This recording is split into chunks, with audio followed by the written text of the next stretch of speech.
Welcome to day 81 of our school year.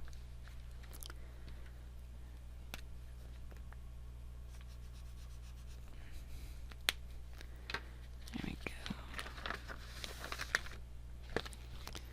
All right, so our beginning fraction, we have a total of 180 school days. We're on day 81. Okay, let's find the factors of our numerator, which is 81. Two factors we always know are 1 and the number itself.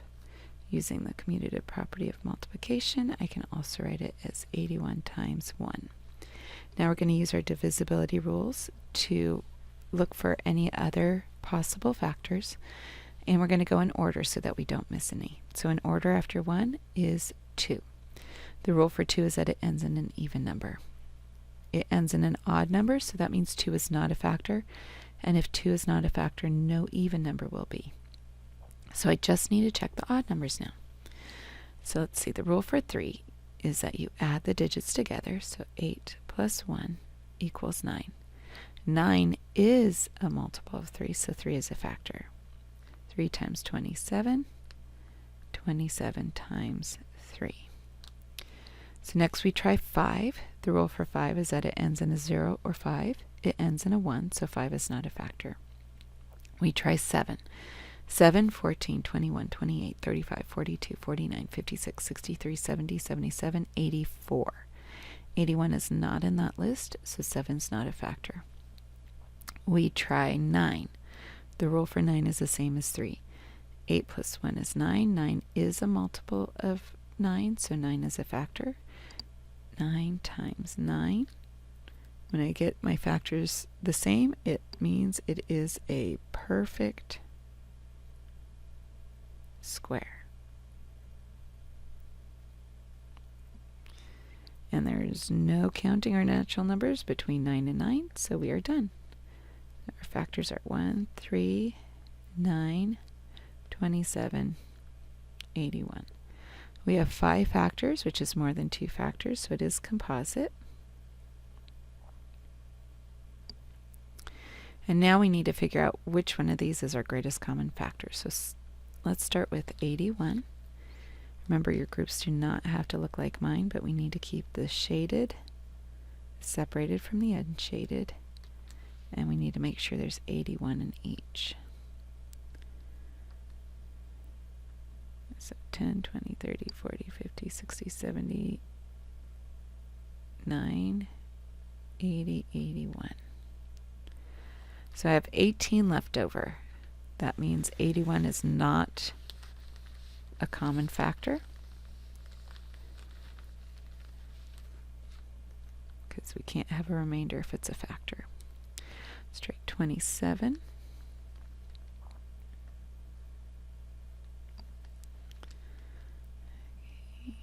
3 plus 20 is 23, plus 4 is 27. 6 plus 20 is 26, plus 1 is 27. 9 plus 10 is 19, plus 8 is 27. 22 plus 5 is 27. 20 plus 5 is 25, plus 2 is 27. And I have 18 left over, so 27 is not a common factor. Okay, let's try 9. Okay, I know that if I take 1 away from 10, I get 9. So I'm going to cut 1 off of each row to make my groups of 9. You do not have to do it this way, but I'm using my reasoning, my logic, my understanding of numbers and math, basically tens, understanding how to make tens, to help me get to my answer more quickly. Those are those standards of mathematical practice we want to make sure we're using.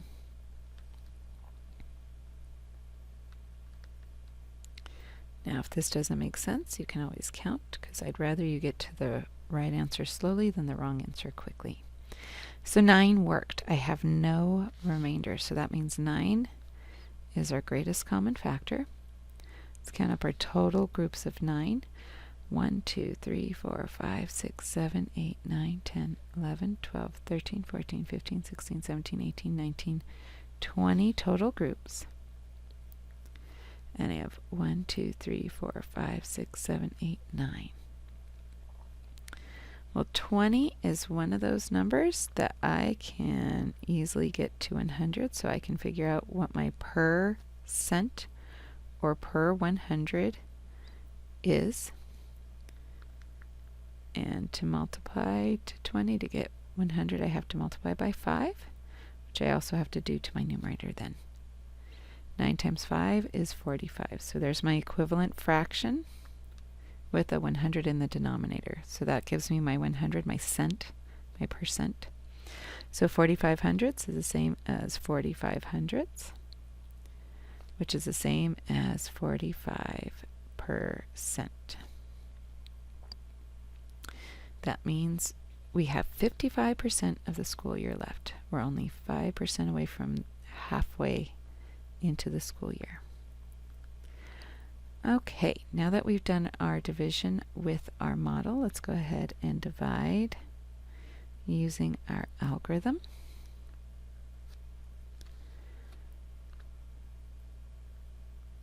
So 180 divided into groups of 9, and 81 divided into groups of 9. See, 10 times 9 is 90. Number's the same, zero's the game. And then this is just 18 take away 9. 18 take away 9 is 9. 10 times 9 is 90.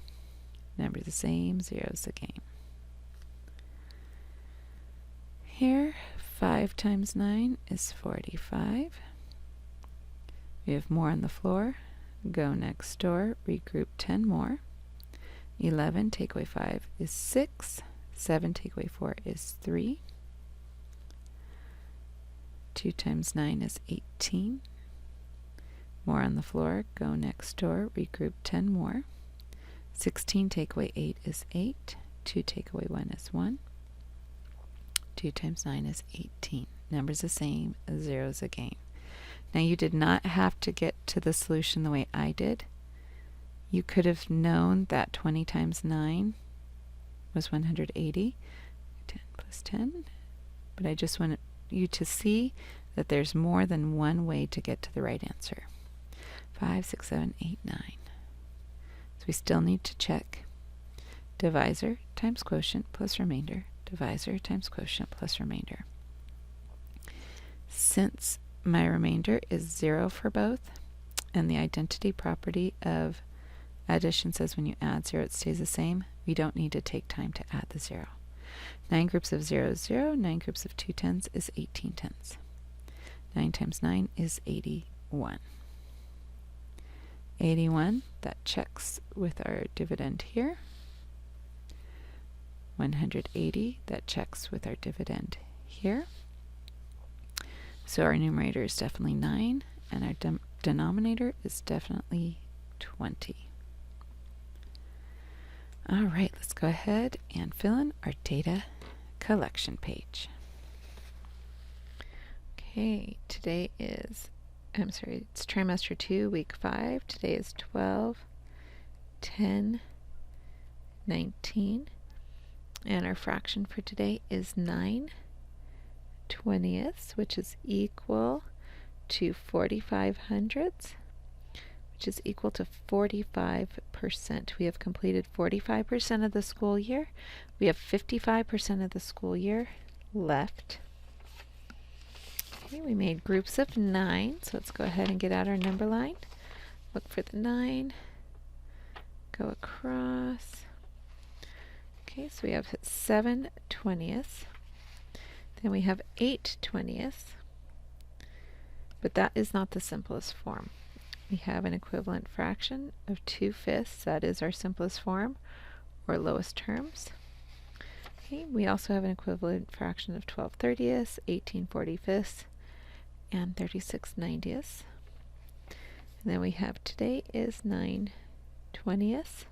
There are no lines below it because it is our simplest form, or equivalent fraction in lowest terms, but there is an equivalent fraction in the threes. 3 is also a common factor.